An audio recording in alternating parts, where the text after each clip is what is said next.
Nous sommes jeudi 10 octobre, mesdames, messieurs, bonjour. Merci de nous choisir. Le président de la République, Ibrahim Boubacar Keïta, a reçu successivement hier après-midi cabinet Komara au commissaire de l'OMVS, Mohamed Fall Ould Mohamed, secrétaire politique de Al-Karama, et Habib Silla, président du Conseil des Maliens de l'extérieur.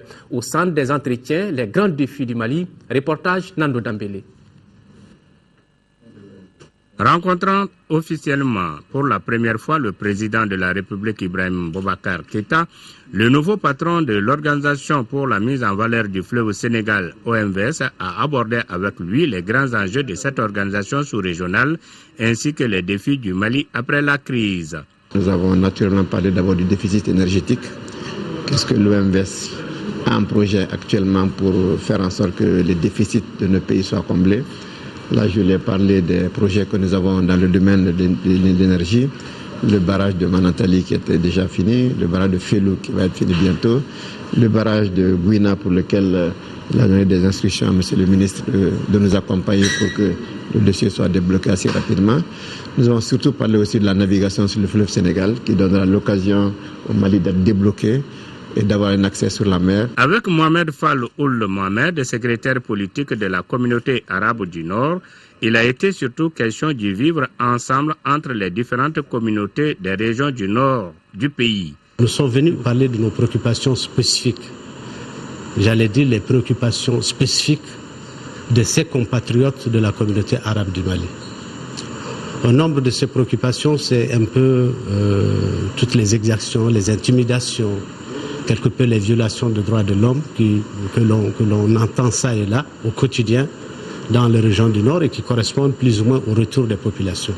Donc c'est des situations tout à fait attendues, mais sur lesquelles il convenait pour nous d'attirer l'attention du président de la République. Habib Silla a réaffirmé, lui, le soutien de nos compatriotes vivant à l'étranger au projet de société du président de la République. Nous avons profité de cela pour parler un peu de la relation, en tout cas pour le Malien de l'extérieur et les nouvelles autorités.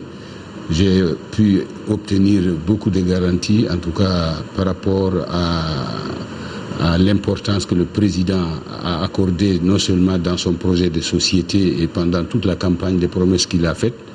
Et il m'a rassuré qu'il va veiller à ce que tout cela soit fait conformément, n'est-ce pas, ses engagements auprès de cette partie de la communauté malienne que nous sommes, Maliens de l'extérieur.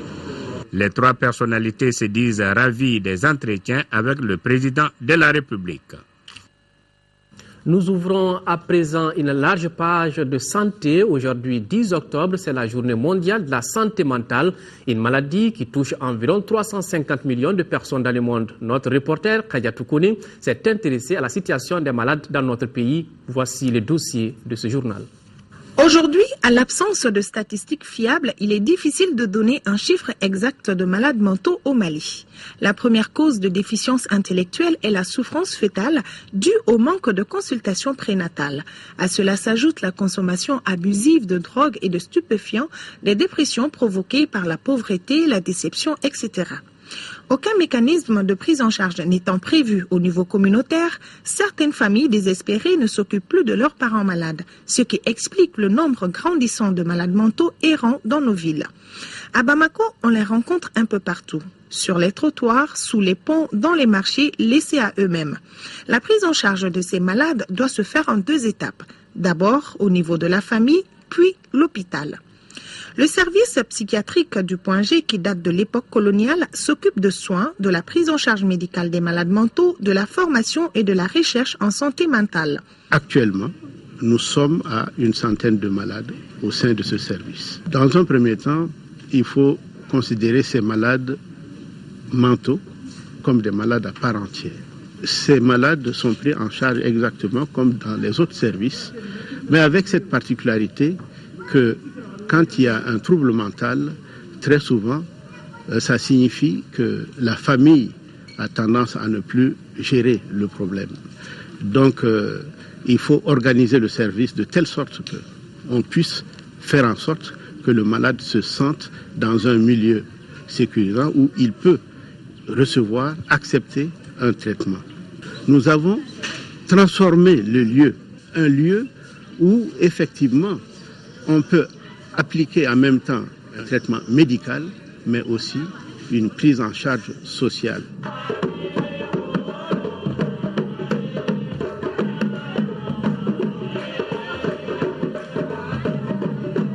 Oui, nous sommes toujours au service psychiatrique du Point G.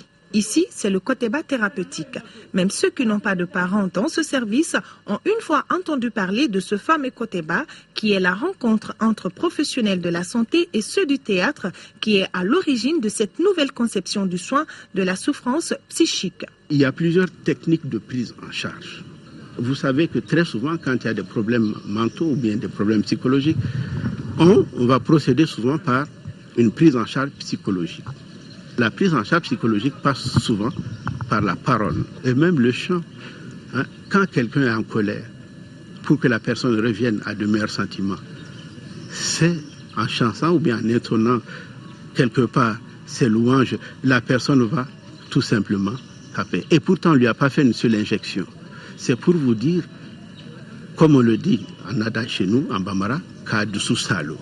Malgré les efforts d'un personnel dévoué, la psychiatrie du Point G connaît des difficultés. On pensait que le service de psychiatrie du Point G était tout simplement un dépotoir. Les gens venaient se débarrasser de leurs malades ici. Et le matin, nous, on se retrouvait souvent devant des cas, des inconnus, des malades attachés. Et il était extrêmement difficile de faire en sorte que ces patients-là, pour nous, deviennent de vrais malades qu'on devait soigner. Donc, nous avons, dans un premier temps, fait en sorte que personne ne pouvait être admis dans ce service sans qu'il y ait un accompagnant, c'est-à-dire un membre de la famille.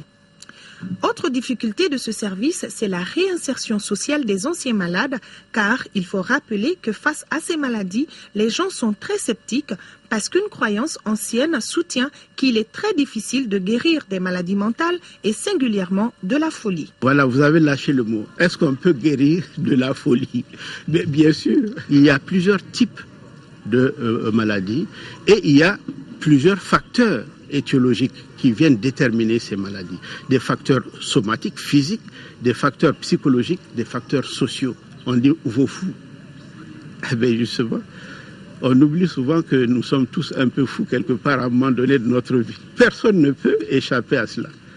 Et il faut dire aussi, et ça il faut insister là-dessus, que nul ne peut faire l'économie d'une maladie mentale. Une véritable intégration ne peut se faire que dans la mesure où on a essayé de comprendre l'autre pour l'intégrer réellement. D'ailleurs, il y a des choses, des moments où on se dit, pour les mettre à l'écart, que Fatwa Kajou a Dombaradema. Quelqu'un peut sortir d'ici et reprendre une activité professionnelle normale.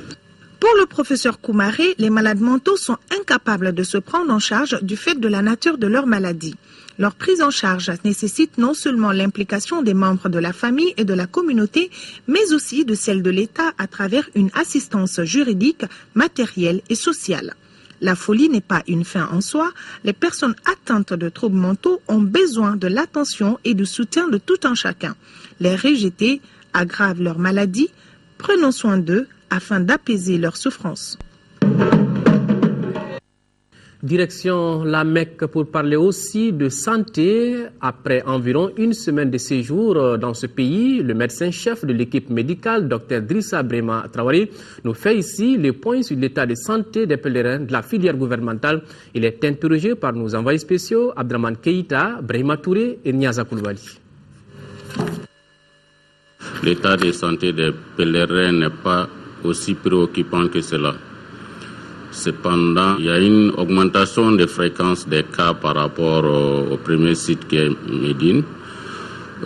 Cela est lié au fait que les vieilles personnes surtout font de longues marches pour aller aux différentes prières à la grande mosquée. Cela entraîne surtout des douleurs musculaires, des douleurs articulaires et puis bien entendu, avec les chantiers qui sont sur le trajet actuellement, il y a des cas de rhume, des rhinites liées surtout à la poussière sur les chantiers. Nous avons appris aussi qu'il y a certains cas qui sont dus surtout au tawaf. On a eu des cas, des petites blessures liées à des coups donnés à certains lors de ces activités rituelles. La majorité des personnes qui souffrent au cours des tawaf là, c'est surtout les vieilles personnes qui ont un certain âge. Programmation neurolinguistique et cas pratique, c'est le thème d'une conférence débat tenue au centre Djoliba. Au cœur de cette rencontre, les jeunes diplômés sans emploi, compte rendu Adama Koulibaly. Chacun de nous peut faire changer sa vie. C'est ce que disent les membres de la Fédération internationale des ambassadeurs du développement, FIAD. C'était au cours d'une conférence avec les jeunes au centre Djoliba. Qu'il suffit de toujours penser de la faisabilité de ce qu'on veut entreprendre et en le décrétant sans hésitation. Neurolinguistique, c'est le cerveau qui est programmé, c'est pourquoi on parle de neurolinguistique. Et linguistique parce que c'est la langue, c'est pas la parole, que nous programmons notre cerveau pour avoir des résultats. Donc il faut toujours penser du bien des autres. Si par exemple les gens disent souvent les gens ne m'aiment pas, à force de répéter les gens ne m'aiment pas, les gens ne t'aimeront pas. En organisant cette conférence, FIAD exhorte les jeunes à reconnaître que chaque personne a des qualités pour réussir sa vie, qu'il faut seulement croire en ses qualités. Nous avons remarqué autour de nous que les ressources humaines ont du mal à décoller. Ils ont mal à décoller, pourquoi? Parce que nous avons tellement de chômage. Nous avons des jeunes, des femmes qui n'arrivent pas à décoller. C'est ça qui m'a amené à penser que faire une conférence de cette envergure peut les amener à comprendre qu'ils peuvent changer, ils peuvent se lever et prendre leur vie en main, leur destinée en main et faire des choses qui peuvent réussir. Au cours de la conférence, plusieurs témoignages ont été faits par des personnes qui ont appliqué les techniques de la programmation neurolinguistique ou la programmation mentale personnelle. Santé toujours, mais hors de chez nous, la nouvelle suscite beaucoup d'espoir, surtout en Afrique, puisqu'on s'achemine vers une nouvelle étape dans la mise sur le marché d'un vaccin contre le paludisme, un vaccin qui sera disponible d'ici à 2015. Bien gardé dans ce coffre réfrigéré, ce qui sera peut-être le premier vaccin contre le paludisme. Son nom, le RTSS, c'est le plus avancé des candidats vaccins. Après des années de recherche et d'essais cliniques, une nouvelle étape a été franchie. Le groupe pharmaceutique qui le développe va solliciter le feu vert de l'Agence européenne du médicament, le prélude à sa mise sur le marché. Pour sa demande, GlaxoSmithKline se base sur ses dernières études et une efficacité jugée prometteuse. Ce que nous avons vu, c'est que le vaccin réduit de moitié environ le risque de paludisme pour les enfants de 17 mois à 5 ans et d'un quart environ pour les nourrissons de 6 à 12 semaines. Nous avons suivi 15 000 enfants à travers 11 sites dans 7 pays d'Afrique. Un vaccin sur le marché d'ici 2015, les experts se montrent intéressés mais prudents.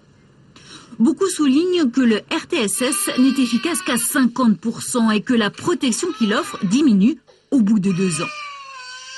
Des études à l'arrivée du vaccin sur le terrain, les obstacles sont encore nombreux. Il y a des défis autour de la couverture vaccinale dans les régions pauvres du monde, surtout quand il y a plusieurs doses de vaccins à administrer. Il y a aussi des questions autour du financement. Qui va financer ces campagnes ? Plusieurs candidats vaccins sont à l'étude dans le monde, mais pour l'heure, rien qui ne puisse remplacer les mesures de prévention, notamment l'usage de moustiquaires imprégnés.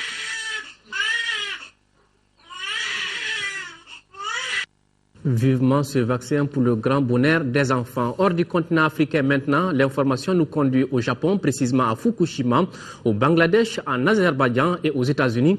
Mais tout d'abord, voyons ce qui se passe à Fukushima. 6 ouvriers de la centrale nucléaire de Fukushima ont été éclaboussés mercredi par de l'eau radioactive lorsqu'ils ont accidentellement déboîté une canalisation d'un système de désalinisation. La centrale accidentée de Fukushima regorge d'eau radioactive stockée dans des milliers de réservoirs.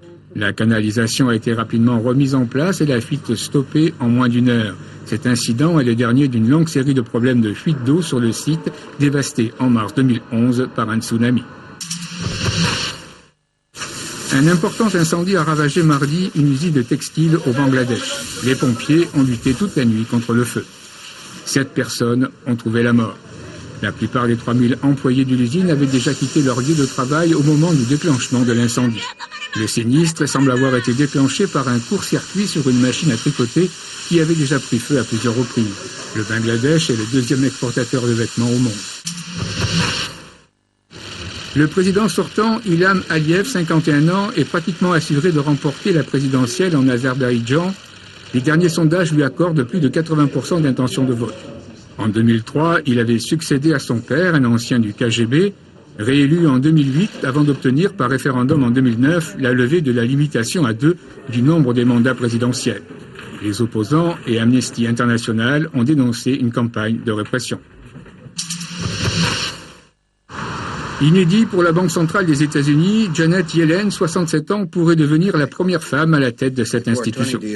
Plutôt considérée comme une colombe, il lui incombera la tâche de réduire les injections de liquidités de la Banque centrale. Sa nomination doit être toutefois confirmée par le Sénat à un moment de forte tension sur le budget américain entre élus républicains et démocrates qui ont conduit à une paralysie des administrations. Retour ici à Bamako pour parler de la lutte contre le banditisme dans le district. Une bande de voleurs de 3 personnes a été arrêtée par les agents du 7e arrondissement. Ces bandits sont accusés de vol qualifié. Ils avaient pour habitude de cambrioler les domiciles d'honnêtes citoyens pendant qu'ils dormaient. Ali Djoumatina est allé voir, voici son compte rendu.